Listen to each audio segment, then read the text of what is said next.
हरतालिका तीज के दिन फुलेरे का दर्शन करें। फुलेरा किस तरह से बनाया जाता है, इसी पत्ती लगाना चाहिए, कैसा फूल, हमको ये प्रश्न कल यहाँ से जाने के बाद आ चुका था सीहोर के ऑफिस में।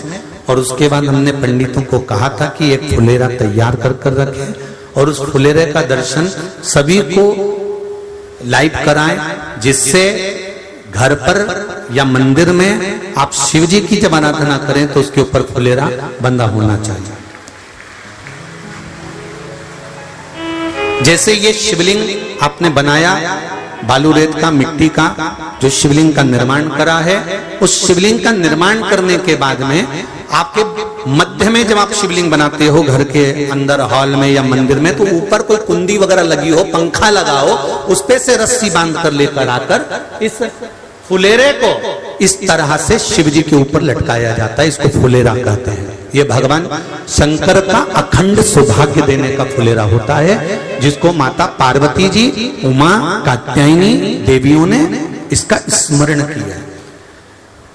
एक गोल होता है,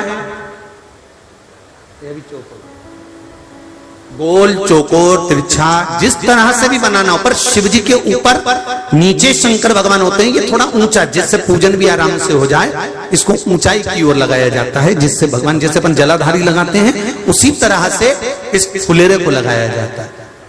तो इस फुलेरे में कहीं ना कहीं पत्तियों को भी लगाना चाहिए। माला के साथ में कोई आम की पत्ती हुई, अशोक की पत्तियां हुई, उसका भी स्मरण इसमें आता है महाराज, उसका भी स्मरण। जैसे भगवान देवाधिदेव महादेव का शिवलिंग का जब दर्शन हो गए सबको फुलेरा का, अरे जम के तो बोलो, हो गए ना। और जितने लोग आस्था पर सुन रहे हैं, जितने लोग फेसबुक यूट्यूब पर सुन रहे हैं, अगर आपके स्मरण में फुलेरा नहीं हो तो उसका दर्शन अवश्य करिएगा। शिव मंदिर में अगर जलाधारी भी लगी हुई है तो जलाधारी से फूल बांधकर नीचे की ओर लटकाना चाहिए, पर लटकाना चाहिए, फुलेरा बनाना चाहिए।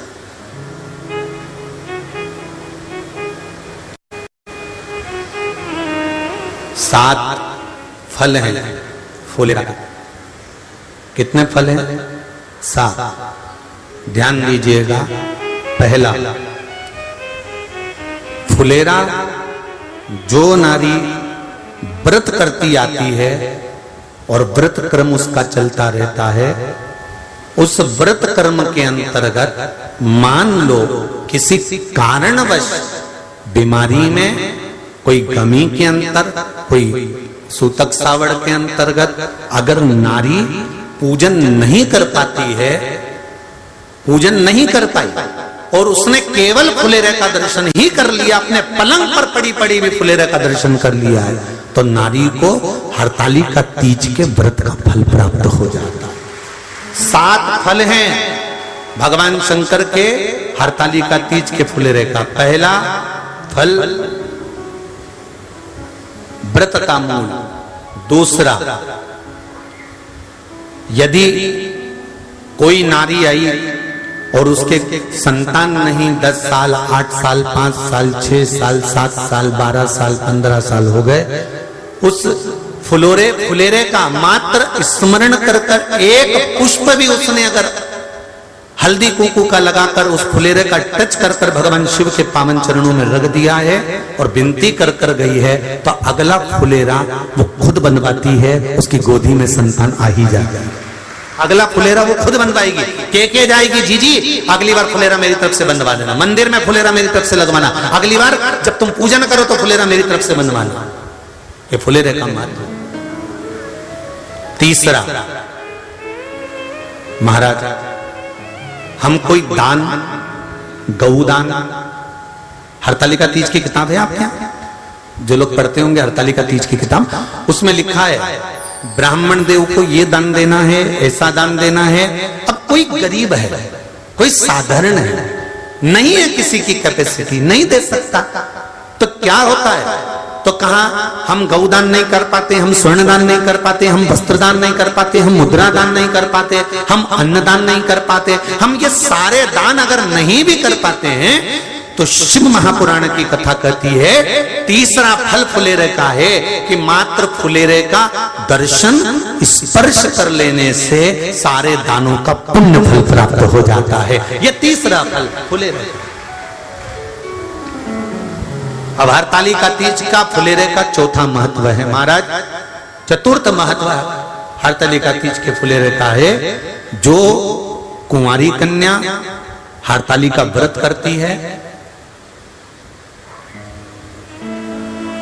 पहली बार जो हरतालिका तीज का व्रत करती हैं या हरतालिका तीज का उद्यापन कर देती हैं या किसी कारणवश शरीर ऐसा नहीं रहा कि बिना पानी के नहीं रह सकती, तो 2 बूंद अगर उन्होंने पानी भी पी लिया है या कोई कारणवश एक कुछ गलती हो भी गई है, तो मात्र फुलेरे का दर्शन कर लेने से वो गलती शंकर स्वीकार कर कर उसको क्षमा कर देते हैं। ये चतुर्थ भाव के अंतर।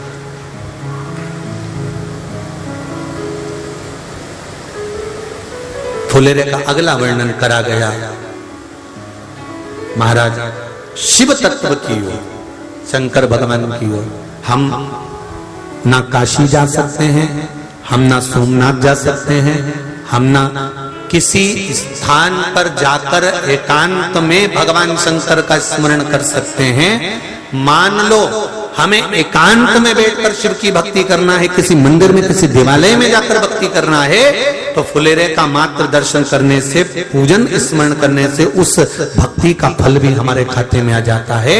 और फिर अगला आखिरी का जो वर्णन किया गया है वो कहा गया कि पार्वती मैया गुफा में जाकर भगवान का भजन करती थी, शिव का स्मरण करती थी और फिर अपनी सहेलियों के साथ बैठकर शंकर का स्मरण करा, जिसका फल पार्वती को मिला। तो कहा हम ना किसी गुफा में प्रवेश कर सकते हैं, ना हम किसी गुफा में या जंगल में जा सकते हैं। इस फुलेरे के नीचे शंकर भगवान की जब अर्चना करते हैं, आराधना करते हैं, हरतालिका तीज के दिन फुलेरे के नीचे हम भगवान शिव की पूजन करते हैं, तो हमारा वन में किया गया भजन का फल ही हमको प्राप्त हो जाता है। ऐसे फुलेरे का हरतालिका तीज का पूजन व्रत कुंवारी कन्या कर सकती है, शादी होने के बाद भी नारी कर सकती है। अंतिम अवस्था तक प्राण छूटे तब तक हरतालिका तीज का व्रत नहीं छोड़ना चाहिए। एक व्रत हमेशा याद रखो, एक एकादशी और एक हरतालिका। हाँ इतना जरूर है, ज़्यादा शरीर बेकार हो गया, बुढ़ापा आ गया, शरीर नहीं साथ दे रहा, तो कुछ फल खा लो, कुछ चाय दूध जूस आप लेकर कर लो। इतना भी नहीं बने, शरीर बहुत ही बेकार हो गया, तो आप एक समय फल का फलहार धारण कर लो, ठीक है। पर हरतालिका व्रत करने वाली माताएं भले उद्यापन कर दे, तो उस व्रत को थोड़ा हल्का कर लो। उद्यापन करा मतलब तुमने व्रत को हल्का कर लिया, थोड़ा हल्का कर सकते। हरतालिका तीज का जो व्रत का उद्यापन करते हैं उसमें 5 चीज रखते हैं ना, 5 कपड़े स्त्री के, 5 कपड़े पुरुष के, 5 तरह का अनाज, 5 तरह का फलहार, 5 तरह का फल। तो 5 तरह का जो फल रखाता है हरतालिका तीज के उद्यापन में, दुनिया के लोग उस 5 तरह के फल को केला गिन ले, पपीता गिन ले, मौसम्बी गिन ले और अनार गिन ले, संतरा गिन ले, सब कुछ गिन लेते हैं, पर उस 5 तरह के फल में धतूरे को नहीं गिनते। पर शिव कथा में वर्णन आता है, हरतालिका तीज के उद्यापन में लिखा हुआ है सबसे पहले 5 फल अगर गिनना है तो उसमें पहले धतूरे को गिनो, क्योंकि शंकर को वो प्रिय होता है, शंकर उसको स्वीकार कर लेता है। और धतूरा शंकर भगवान को क्यों चढ़ाया जाता है उसका प्रसंग आपको पहले भी कहा, आज फिर कहते हैं। धतूरा जब हम भगवान शंकर को समर्पित करते हैं तो हमारा कोई कार्य अटक रहा होता है, जिस कार्य को बार बार एग्जाम में बैठे हो, बार बार परेशान हो रहा है, बार बार इंटरव्यू देने जा रहे हो, नहीं हो रहा, एक बार धतूरे को हृदय से, भगवान को प्रेम से, करुणा सागर मेरे शंकर को दिल से एक बार वो धतूरा भगवान से विनती कर कर उसको चढ़ाओ तो सही, भगवान तुम्हारा कार्य सफल कर देगा। पर दिल से चढ़ाना, हृदय। हरतालिका तीज की पूजन करने वाले को चाहिए कि बालू का, मिट्टी का शिवलिंग बनाना चाहिए। फुलेरा जो बनाया गया है ऊपर शंकर जी के ऊपर लटकाने के लिए, टांगने के लिए उसके नीचे शिव, पार्वती, गणेश जी की सुंदर बालू की मूर्ति बना लेना चाहिए, पार्थिव लिंग का निर्माण कर लेना चाहिए, शिव की आराधना करना चाहिए। जो फल आपके पास में हो शंकर को समर्पित करना चाहिए, पूजन करना चाहिए, आराधना करो। सबसे पहली पूजन हरतालिका तीज की प्रदोष काल के अंतर्गत हो जाना चाहिए, शाम के समय पर। प्रयास करा करो प्रदोष काल के समय पर पहली पूजन हो जाए तो ज़्यादा अच्छा। पर लोगों की आदत रहती है कि 8 बजे तक, 8:30 बजे तक, 9 बजे तक पहली पूजन करें, फिर दूसरी आराम से, फिर तीसरी, फिर आराम से, फिर चौथी। तो ऐसा सब अपने अपने हिसाब से। पर शास्त्र रीति कहती है कि प्रदोष का जो समय होता है, प्रदोष काल जो होता है, शाम का जो समय होता है, उस समय पर हरतालिका तीज की पहली पूजन हो, जिससे आपका स्मरण चित्त शंकर भगवान में उस घड़ी, उस पल, उस क्षण में आप शिव के हो जाएं और शंकर आपका हो जाए। हाँ, अगर किसी के आने में देरी हो, कोई आ नहीं पा रहा है, बहुत देरी हो रही हो, तो हरतालिका पूजन व्रत वर्णन करता है कि शिवलिंग का निर्माण, पार्वती जी की मूर्ति का निर्माण, गणेश जी का निर्माण और फुलेरा जो बनाया हुआ है, ये प्रदोष काल के पहले बंधकर तैयार हो जाना चाहिए। प्रदोष काल के अंतर्गत फुलेरा नहीं बनना, फुलेरा पहले बन जाना चाहिए। और बहुत विशेष बात ध्यान रखिए हरतालिका तीज की, कि शंकर जी का जो अपने स्वरूप बनाया है, पाटे में, थाली में, चौकी पर, चौरंग पर जो स्वरूप बनाया है, वो पहले नहीं रखना है। पहले क्या बांधना है? फुलेरा। पहले फुलेरा बांधिए, उसके बाद उसके नीचे शंकर जी को रखिए। कई अब जो हरतालिका तीज का पूजन करते हैं तो उनके लिए हो गया, अब दूसरे के लिए भी सुन ले। जो नारी हरतालिका तीज का पूजन नहीं करती, व्रत नहीं करती, साधना नहीं करती, उसके लिए भी कहा गया कि आप अगर ये व्रत नहीं करते हो तो एक कार्य जरूर करना, कहीं पर फुलेरा बंधा हो, हरतालिका की पूजन हो रही हो, 5 मिनट 10 मिनट निकालकर अपने आसपास के किसी पौधे में से पत्तियां लेकर या पुष्प लेकर, 5 वृक्ष की पत्ती या 5 वृक्ष के पुष्प लेकर शंकर भगवान को जब पूजन हो रही हो, 5 मिनट माताएं जब पूजन कर रही हों, तब आप भी उस पुष्प को, उस पत्तियों को शंकर को समर्पित कर सकते हो। ये नहीं चढ़ा सकते तो 5 फल नहीं चढ़ा सकते तो 5 कुछ भी पुष्प आदि का आप शिव को समर्पित कर। पर क्यों चढ़ाया जाता है, किस लिए चढ़ाना चाहिए? तो कहा कन्या स्त्री अगर मान लो हरतालिका का व्रत नहीं करती, पूजन नहीं करती, आराधना नहीं करती, तो वो कन्या, वो नारी, वो स्त्री, वो पुरुष कार्य तो बहुत करेगा, दुकान भी 4 चलाएगा, व्यापार भी बढ़ाएगा, पर संपदा को जोड़ नहीं पाएगा। 1 रुपये कमाएगा, 1.25 रुपये खर्च वाला काम चलेगा।